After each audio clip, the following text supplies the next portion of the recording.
If a society is best judged by the quality of its mercy, well, Britain's socialized medical system appears to be failing that test. 23-month-old Alfie Evans is dying tonight from a neurological condition doctors have been unable to diagnose. He was taken off life support by court order on Monday. Yesterday, an appeals court refused to let Alfie's parents take him to Italy, which is offering an alternative treatment and citizenship. Here to discuss why little Alfie's life matters and what it tells us about socialized medicine is Brexit leader Nigel Farage in London. And this is a live show, and it's the middle of the night. Nigel, thank you so much for being here. I've been praying for Alfie and his family, but I have a question for you tonight. How can courts in the EU and in the UK prevent a family from removing their child from a hospital and taking him or her to another country for treatment? How is that even happening? Well, what's happening here is the rights of the parent to do what they think are right are being taken away from them. We have a case here, and by the way, it's not the first. We had a big one last year concerning a small boy called Charlie Gard who wanted to go to America for treatment that was not available in the UK.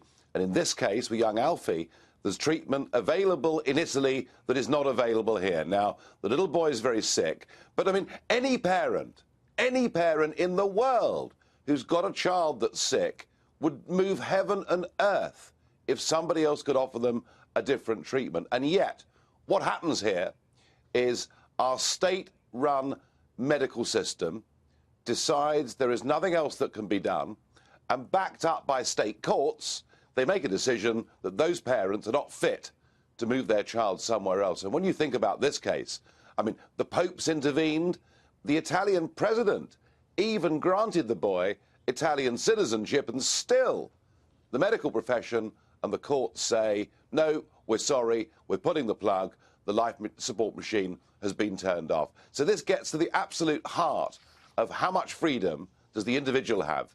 How much decision-making process do the parents have? Yeah. Or are our children now owned by the state?